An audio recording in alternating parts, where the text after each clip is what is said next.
Today, a potential shakeup in the U.S. Preventive Services Task Force, plus Dr. Juanita Evans on the importance of understanding reimbursement. Coming up on the Path News Network.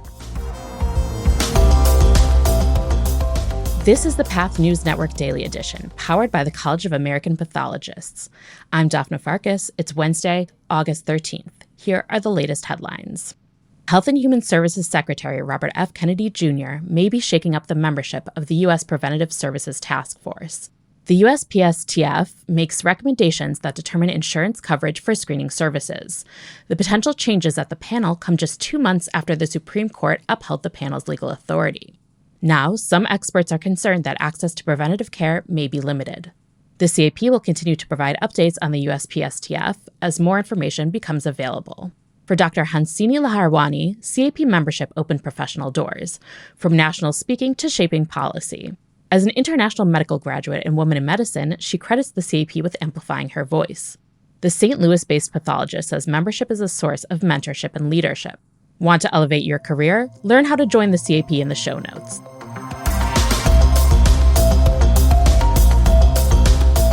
On August 28th, join an interactive CME webinar to sharpen your head and neck diagnostic skills. Using digitally scanned slides, CAP members Dr. Juan Hernandez Pereira and Dr. Aberly Lott Limbach will share modern techniques, answer your questions, and walk you through real-time diagnoses.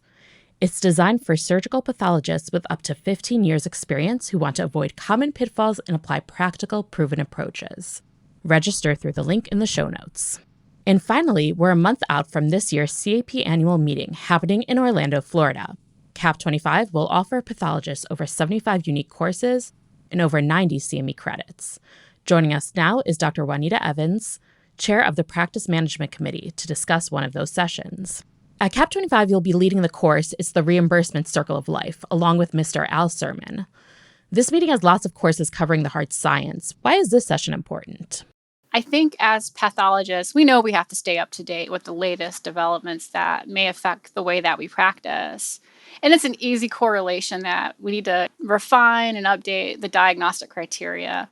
However, coming here with my practice management committee hat on, I think it's easy to overlook that the practice of pathology also involves actually getting paid for the work that you do, and that the payment models are generally the same no matter what practice setting you're in. It doesn't matter if you're employed in academics or running some giant outpatient lab. Historically, pathologists have felt residency is great for teaching the science of our practice, but that all of us could use a little help in the finance portion of our practice. So this course is meant to help address that gap, that knowledge gap, and to help pathologists become more informed.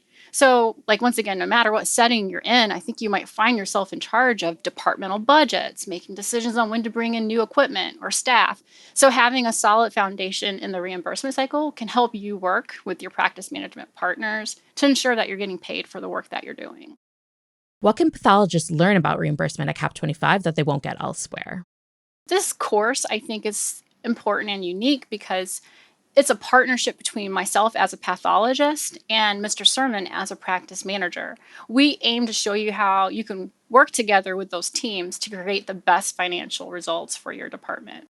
Why is this a topic you care about? Have you personally experienced reimbursement issues? I think if you ever tried to actually delve into the finances behind your department, you would find it impossible to not have experienced some kind of reimbursement issue. For example, you might have a new employee, but they're not fully credentialed with all your payers, and suddenly you're worried about getting paid for the work that they did. Or you might have a computer issue, like an interface breaks down or a huge cyber attack happens, and then suddenly your reimbursement cycle is kind of broken down. I think we've all shared experiences with reimbursement issues.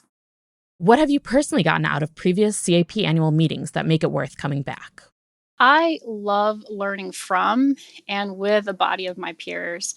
Some of the most memorable courses I've participated in provided real life examples of how to implement new knowledge into my daily practice. I'm a community-based pathologist, practicing general pathology. Of course, I also enjoy meeting up with all of my friends and colleagues from all over the country, and it's a great time to get together again. That's all for today. Be sure to watch your email inbox for more news like this in the CAP's Advocacy newsletter every Tuesday and our weekly edition newsletter every Thursday. Listen here again tomorrow at 5 a.m. Eastern Time for another episode of the Daily Edition.